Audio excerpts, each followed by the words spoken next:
दिल्ली के चुनावी समर में जहां हर कोई अपने वोटों के लिए जनता को लुभाने की कोशिश कर रहा है, तो फ्री की रेवड़ियों की राजनीति पर सवाल उठाना तो बनता है।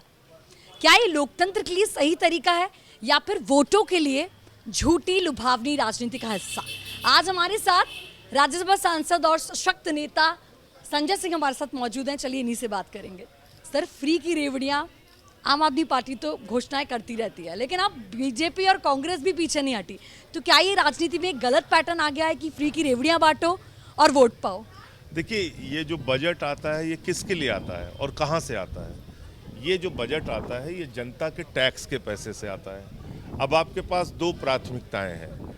एक प्राथमिकता तो ये है कि उस बजट के पैसे को आप अडानी जैसे लोगों के ऊपर लुटाइए, उस बजट के पैसे को आप अपने चंद मित्रों के ऊपर लुटाइए। आप हवाई जहाज़ उनके नाम कर दीजिए, एयरपोर्ट उनके नाम कर दीजिए, कोयला गैस उनके नाम पे कर दीजिए, सड़क बिजली उनके नाम पे कर दीजिए।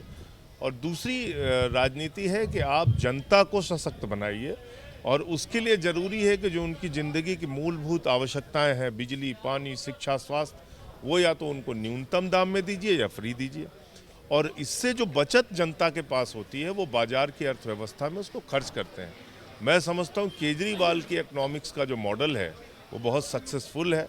जनता को वो सब कुछ फ्री देते हैं, बावजूद इसके मुनाफे का बजट पिछले 10 साल से दे रहे हैं।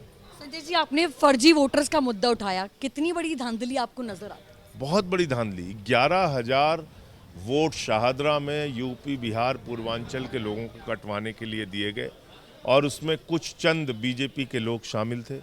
3800 वोट आर.के. पुरम में कटवाने के लिए दिए गए। करीब 4800 वोट जनकपुरी में कटवाने के लिए दिए गए। 6700 वोट नई दिल्ली विधानसभा में कटवाने के लिए एप्लीकेशन दी गई।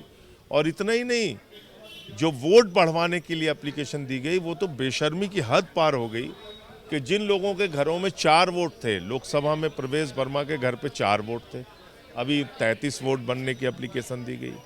एक केंद्रीय मंत्री हैं पंकज चौधरी जी, उनके यहाँ 3 वोट थे, अभी 26 वोट बनने की एप्लीकेशन। तो वोटों के नाम पे बड़ी धांधली करने की कोशिश बीजेपी ने की थी, जिसको हमने रोकने का प्रयास किया।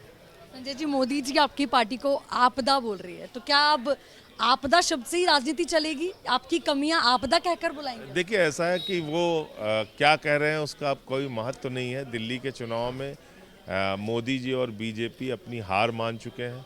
तो कई बार हार की बौखलाहट में आदमी क्या करता है, गाली गलौज करता है। उनके एक नेता रमेश बिधूड़ी जी प्रियंका गांधी को गाली देते हैं, आतिशी जी को गाली देते हैं। उनके बहुत सारे दूसरे नेता हैं, वो कोई पैसे बांट रहा है, कोई साड़ी बांट रहा है, कोई चादर बांट रहा है, कोई जूते बांट रहा है। तो इसलिए मुझे लगता है कि ये बौखलाहट, ये हड़बड़ाहट, ये बेशर्मी दिखाती है कि बीजेपी चुनाव से पहले चुनाव हार चुकी है। सेकंड लास्ट क्वेश्चन, कांग्रेस बड़ी मजबूती से इस बार आती नजर आ रही है, तो क्या इस बार खतरे की घंटी नजर आ रही है? कांग्रेस पार्टी का इस चुनाव में कोई नुकसान नहीं होगा। पिछली बार भी 0 थे, इस बार भी 0 रहेंगे।